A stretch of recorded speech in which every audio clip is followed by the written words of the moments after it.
I smiled when she said it. That was the part she never expected.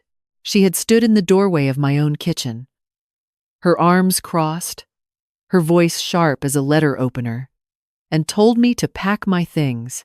She said there was a very nice place on Birchwood Road. Clean rooms, group activities, people my age. She said it like she was doing me a favor, and I smiled. But I'm getting ahead of myself. Let me start from the beginning, because if I don't, none of what happened next will make any sense. I have lived in my house on Clover Hill Drive for 31 years. My late husband Gerald and I bought it the spring our son turned 2 years old. It wasn't much to look at back then.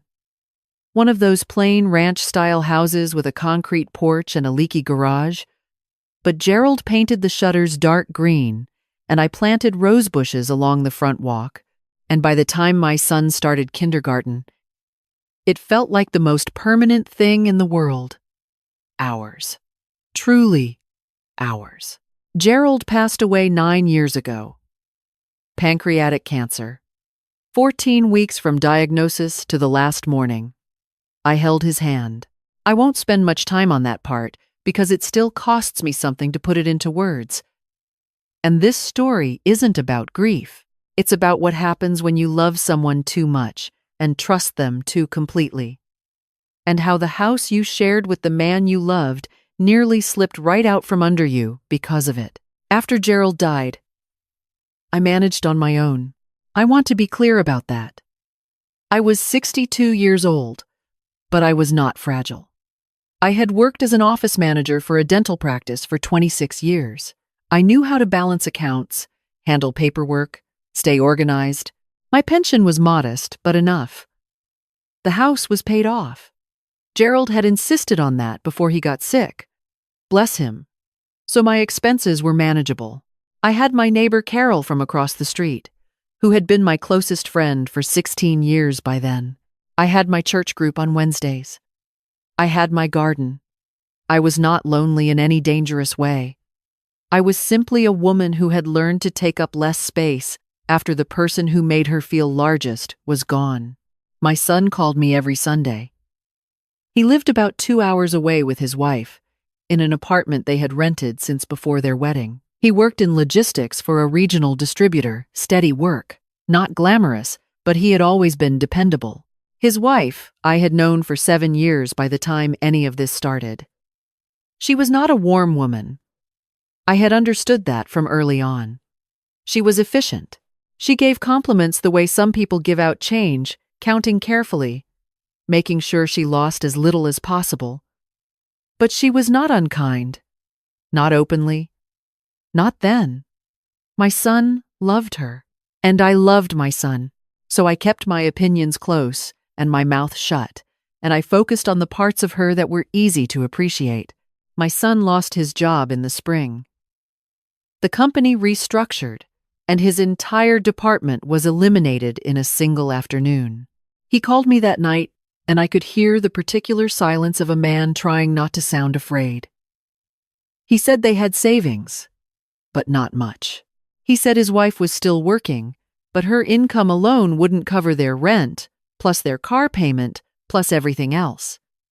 He said he was embarrassed to even bring it up. I told him there was nothing to be embarrassed about. I told him he could come home. I want you to understand what that offer meant to me. It wasn't a sacrifice I made reluctantly. I had rattled around in that house alone for 3 years by then.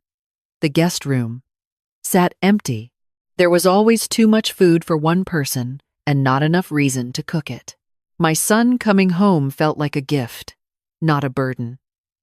They arrived on a Saturday in April with a moving truck that was fuller than I expected.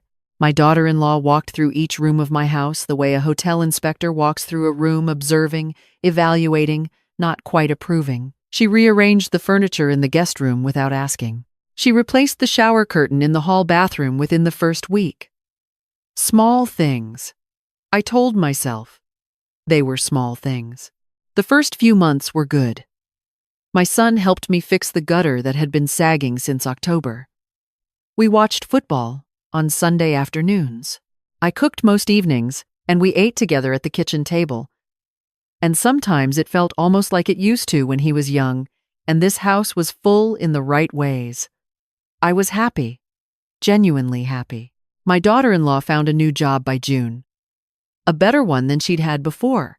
Actually, a senior coordinator position at a healthcare company downtown. She was good at her work, I'll give her that. She was organized, driven, and she moved through the world with the particular confidence of someone who has never seriously doubted herself. I admired it, in the abstract, but something shifted after that promotion. Gradually, and then all at once, the way things tend to shift. She started making comments about the house. Not complaints, exactly. More like observations, delivered in a tone that made them feel like complaints. The kitchen was dated. The carpets in the living room were old. The backyard needed professional landscaping. She said these things at dinner, or while scrolling her phone, half to herself, as if she was narrating a renovation show in her head. I started to feel like a guest in my own home, which should have alarmed me more than it did. She stopped eating the dinners I made. She said she was watching her diet, which was fine, but then she began making her own separate meals and leaving the kitchen in a state that took me 20 minutes to restore. She installed a small mounted TV in the guest room, their room, without mentioning it to me. She took over the good spot in the driveway, closest to the door, and left my car out in the street. Again. Small things. But small things have a way of accumulating. I said something to Carol about it one afternoon while we were walking the neighborhood. Carol had always been direct, in the way people from the Midwest often are.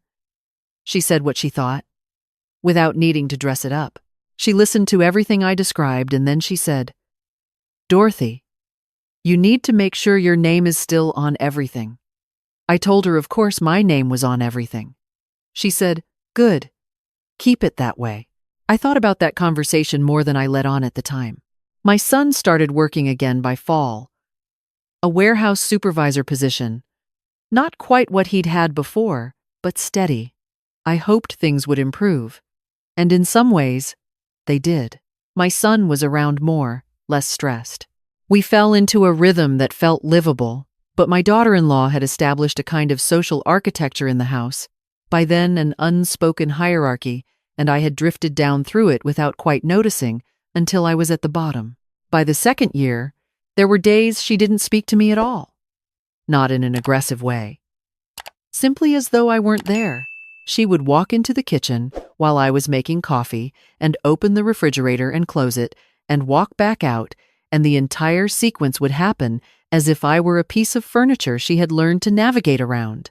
I began drinking my morning coffee in the backyard, sitting in one of the old lawn chairs Gerald had bought at a hardware store sale 17 years before, looking at the rose bushes that had finally started coming back after the cold winter. I told myself I liked the fresh air. I told myself a lot of things during those 2 years. That she was stressed from work. That she and my son were going through something I couldn't see. That this was temporary. That people settle into arrangements. That patience was a form of love. I had loved my son since the moment I first heard him cry, and that love had expanded over the decades to include everyone he loved, and I was not willing to let a morning coffee dispute or a rearranged living room be the thing that broke us apart. What I did do, quietly, without fanfare, because I have always believed in being prepared rather than being reactive, was call my attorney. His name is Raymond, and he had been handling family legal matters for Gerald and me since before my son was born. I hadn't needed him much in recent years, just the occasional document review, but I sat down with him one afternoon in his office and I told him everything. The living situation, the shift in atmosphere, the way I was starting to feel uneasy in my own home without being able to point to a single specific cause. Raymond listened. He didn't minimize anything. He asked me a few careful questions. Was my name alone on the deed? Was there any co-signing arrangement on the mortgage? Had I given anyone power of attorney. I told him the house was in my name alone, always had been, mortgage paid off 9 years prior. He nodded. He said that was good. He said I should also document any financial assistance I had given my son and his wife during this period. I had been giving them money. Not large amounts, 200 here, 300 there, once a larger amount when their car needed a transmission. I hadn't kept careful records because it had felt too clinical, too transactional, to track money given to your own child. Raymond said, gently but clearly, that I needed to start. He had his assistant draw up a simple promissory note format and he explained how to use it.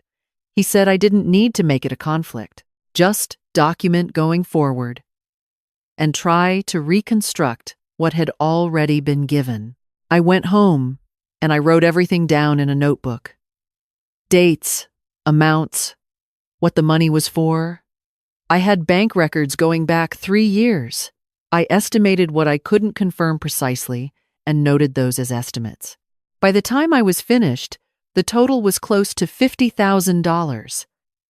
That number surprised me when I wrote it down.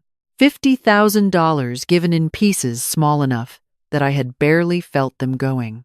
I signed each reconstructed note and dated them carefully and filed them in the small, fireproof box I kept in the back of my bedroom closet. The same box where I kept the house deed and Gerald's life insurance papers and my own will. I did all of this quietly. I did not tell my son. I did not confront my daughter-in-law. I genuinely hoped that I was being overcautious, that I would look back in 5 years and find the whole thing unnecessary. The lawsuit settlement came through on a Thursday in March. My son had been involved in a workplace injury case, not his fault, an equipment failure at the warehouse. He had hurt his back badly enough to require surgery, and it had been working its way through the legal process for over a year.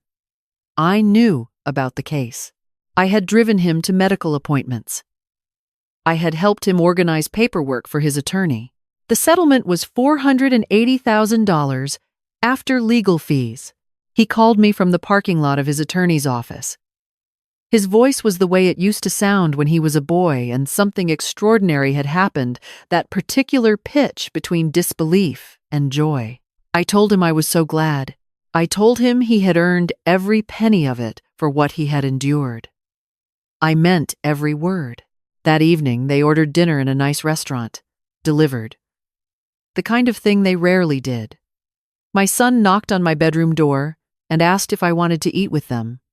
I said yes. We sat at the kitchen table together, and for a while, it felt like the early days. Warm and easy. My son talked about paying off debt, maybe putting money aside, maybe finally looking at buying their own house. He seemed lighter than he had in years. My daughter-in-law was quiet through most of it. Pleased, certainly I could see that, but quiet in a way that I had learned to read. She was thinking. She had the look of someone rearranging furniture in her head again, but bigger this time.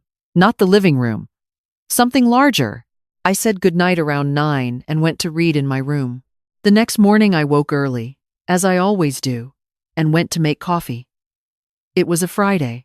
The light was doing that thing it does in March where it comes in low and golden through the east window and turns everything briefly beautiful. I was standing at the counter waiting for the coffee to finish when my daughter-in-law came downstairs. She was dressed for work. She had her bag over her shoulder. She set her keys on the counter, and she looked at me, not past me, actually at me, and she said she wanted to talk. I said, of course. I poured 2 cups of coffee without being asked, because it was my house, and that was what I did in my house. She sat down. She wrapped both hands around her mug. She said that the settlement changed things. She said that she and my son had been talking, and that they felt it was time to make some changes. She said they were thinking of buying this house from me. She said it carefully, as though the words were fragile. I asked her what she meant by buying it from me. She said that with the settlement money, they could make me a fair offer, and I could use that money to find something more suitable for someone my age. She said there were wonderful senior communities now. Not like the old days. Very comfortable. Very social. She said the house was really too big for me alone, and that they had talked about it and they thought this was the best solution for everyone. I looked at her. I took a sip of my coffee. The rose bushes outside the window had started to bud. I could see them from where I was sitting. I asked her what she meant by me, alone. She blinked, she said, and I want to be precise about this because the words are still very clear in my mind. She said that they were a family, and families needed their own space, and that it wasn't personal, it was just practical. I set my mug down. I looked at her for a long moment. She held my gaze with the confidence of someone who has already decided the outcome. I said, "Sweetheart, whose name do you think is on the deed to this house?" She said she understood it was in my name. But that was what they were proposing. A purchase, a fair price, a fresh start for all of us. I said I wasn't interested in selling. I said this was my home. I said Gerald and I had bought it together in 1993, and I had maintained it alone for the 9 years since he passed, and I had no intention of leaving it. She leaned back slightly. The warmth in her voice dropped a few degrees. She said that she had hoped I would see reason. She said that, at my age, it was important to think practically. She said the house would be in better hands with them, that they would take care of it, improve it. I asked her when she had started to think of it as their house. She said they had been living there for over 2 years. She said my son contributed to the household. She said it was reasonable to feel a kind of ownership. I said that feeling and legal reality were two different things. She stood up. She said she had hoped we could discuss this like adults. She said she would give me time to think about it. She picked up her keys and she left for work. And the door closed. And I sat alone in my kitchen for a while with my coffee cooling in my hands. I called Carol first. She came over within 20 minutes, still in her gardening gloves. I told her everything while she sat at the same kitchen table my daughter-in-law had just vacated. Carol said several things that I won't repeat here, though I agreed with all of them. Then she said, "What are you going to do?" I said I was going to call Raymond. Raymond was in his office by 8:30. I explained what had been proposed. He was quiet for a moment, and then he said, very clearly, "You have no obligation to sell or to leave. None. The house is your property. No one can force a sale or an eviction without your consent and due legal process. And given the circumstances, any such attempt would have no legal standing whatsoever." I said I understood that. I said what I needed from him was something else. I had been doing a lot of thinking in the weeks before the settlement came through, not because I had known exactly what would happen, but because I had felt something coming the way you can sometimes feel weather changing before you see it in the sky. I had thought about what I would do if it came to a point of no return. I had decided, quietly and clearly, that if it came to that point, I would not be the one standing there unprepared. I told Raymond I wanted to begin the formal process of reclaiming my home. He drafted a notice of occupancy termination. 60 days, as required under our state's residential tenancy laws for occupants without a formal lease, which of course my son and his wife did not have. The notice outlined the terms clearly. The occupants were to vacate the premises at 14 Clover Hill Drive within 60 days of receipt. The property was the sole legal property of its owner. There were no claims, oral agreements, or implied tenancy arrangements that altered this fact. He also drafted a formal demand letter regarding the outstanding loans. Itemized, dated, totaling $49,200. He said we could pursue it or hold it depending on how things proceeded, but that having it documented and formally presented established the record clearly. I picked up both documents the following day. That evening, my son came to find me in the backyard. He sat down in the other lawn chair, the one Gerald used to sit in, and he looked at the rose bushes for a while without saying anything. Then he said his wife had told him about the conversation. I said I imagined she had. He said he didn't know about the plan to approach me about selling. He said he had known she wanted to talk to me, but that he hadn't known she was going to say what she said. Exactly. I looked at my son. I had known his face for 66 years, from the moment they placed him in my arms in that hospital room. And I could read it the way I could read the weather.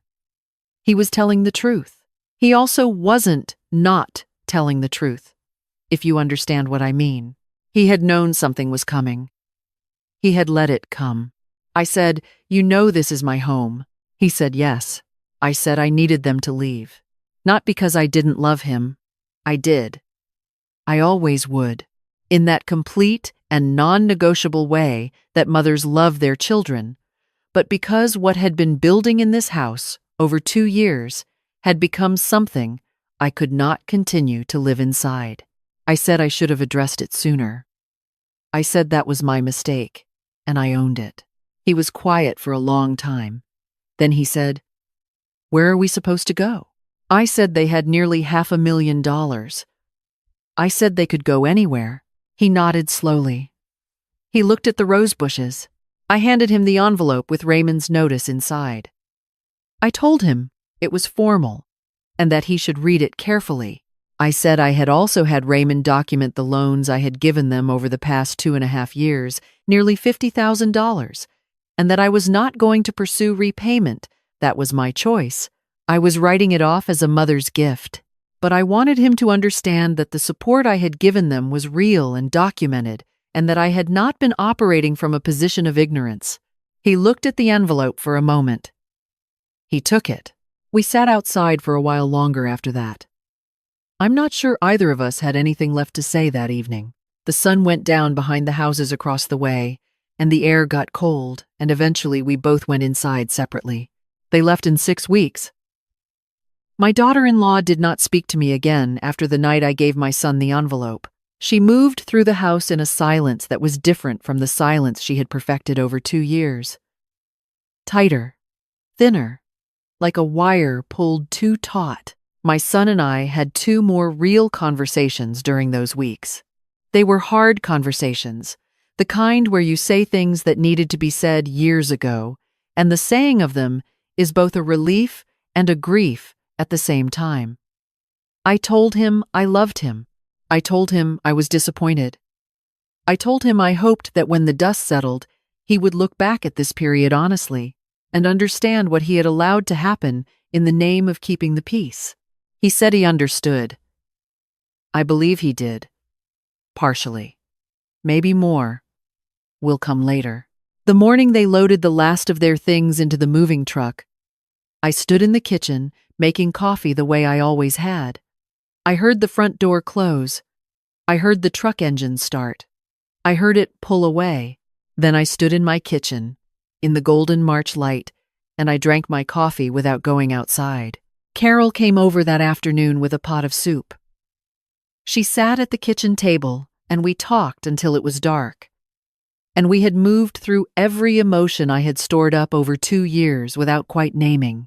I cried a little, which surprised me, not from sadness exactly, or not only from sadness. The next week, I had my locks changed. Not because I thought they would come back, but because a house that is yours should feel like it's yours. The week after that, I planted new rose bushes along the side fence, a variety I had been looking at for 2 years, but had never gotten around to buying. I have been back in my house alone now for 4 months. It is the same house it was before the same green shutters Gerald painted, the same concrete porch, the same rooms with their particular afternoon light. But it feels different, more solid, more mine. I hear from my son occasionally. He called on my birthday. We talked for almost an hour. He sounded different, a little older, a little quieter. He did not mention his wife by name. He asked how the garden was coming along. I told him the roses were doing beautifully. I think about what my daughter-in-law had seemed to believe in that kitchen on that Friday morning, that the house could become hers simply by wanting it enough, by deciding with enough conviction that it was time. I think about how thoroughly she had miscalculated. Not because I was stronger than she expected, though I was. But because she had walked into that conversation without understanding the most basic and important fact. Whose name was on the deed? My name. Dorothy Ann Hartwell, the same name it had been for 31 years. There is something I want to say to anyone who might be listening. Anyone who has let someone move into their home out of love and watched that love be met with calculation. You are not obligated to endure it. You are not weak for having hoped things would improve. But hope without preparation is not enough. Know what is yours. Document what matters. Speak to someone who can help you understand your rights before you find yourself needing to defend them in a hurry. And keep the deed in the fireproof box. Always. Always. My friend Carol asked me recently if I regretted letting them move in at all. I thought about it for a while before I answered. I thought about the good months, the football Sundays, the evenings at the kitchen table. I thought about my son's voice on the phone from the parking lot of his attorney's office, lighter than I had heard it in years. I said no. I don't regret the invitation. I regret some of my silence. I regret waiting as long as I did to say out loud the things I had only been saying to myself. But I do not regret loving my son enough to open my door when he needed somewhere to go. That was right. What came after was a separate thing entirely. I am 68 years old. I wake up every morning in the same bedroom where I slept beside Gerald for 22 years. I make coffee in the same kitchen, where I fed my son breakfast every morning before school for 16 years. I look out the same east window at the same rose bushes, which are coming in beautifully this spring. This is my home. It was always my home. I just had to remind a few people of that fact.